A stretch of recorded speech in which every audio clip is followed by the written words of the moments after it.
and some wood chips, but I saw a frog. See, me and the frog, it was really weird what fully happened. I won't tell you the whole story because it's a little strange, but we came up with a new strategy and it went like this.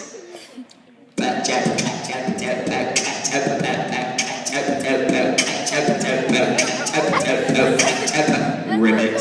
Yes!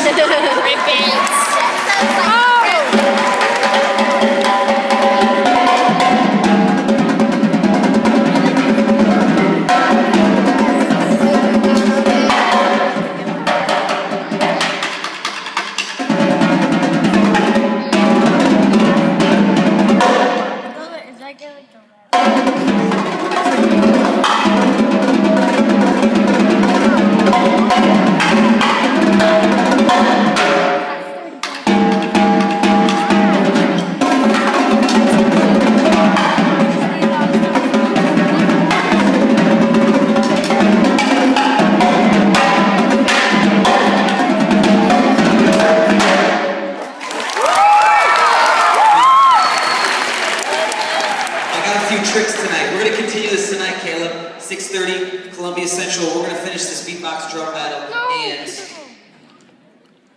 I got a trick. That's all I'm going to say. He better be prepared. I got a couple. Dude, more than the frog, bro. Hey. All right, check this out.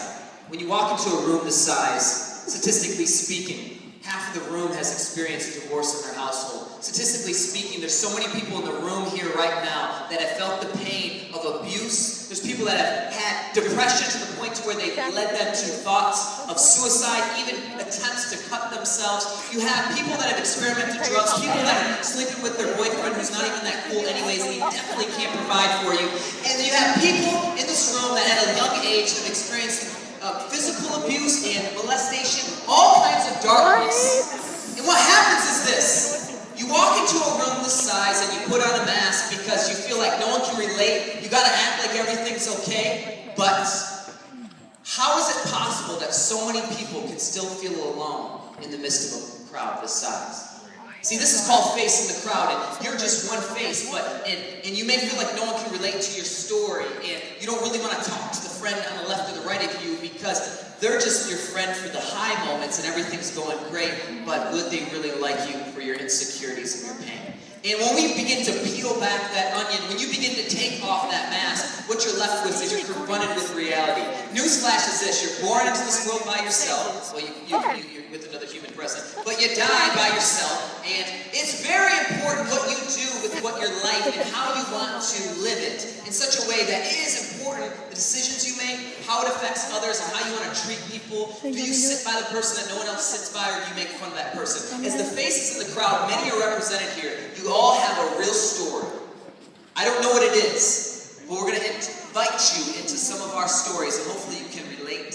Hopefully you'll be challenged, and ultimately, hopefully you'll be inspired to take off your mask yourself. So we're going to watch Caleb's video, and then we're going to hear from Caleb. Growing up, I had a really good home life, above average. You know, parents loved me. Was in church every weekend.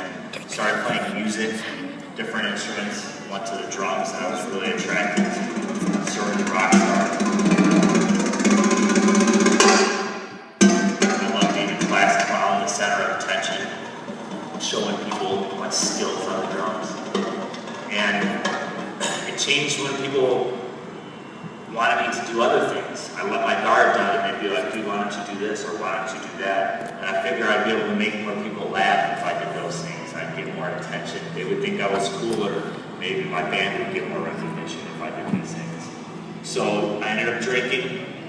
The problem ended up getting worse. The following year, you know, I was living like a rock star, getting high every day, drinking on the weekends, hanging out with my band buddies, playing shows. As my band began to get more recognition, you know, I into the problem got deeper. The only stories I knew from my parties is what everybody would tell me the next day. But everybody wanted me at the party because I was the crazy guy, the one who would do whatever they said. It was about being popular with everyone. Finally, it got worse. Continued partying, and I ended up getting 2 MIPs. I was only 19 at the time, and I got furnishing alcohol to a minor. Ended up getting court ordered to Alcoholics Anonymous at the age of 19. It was rather embarrassing. and I just felt extremely broken.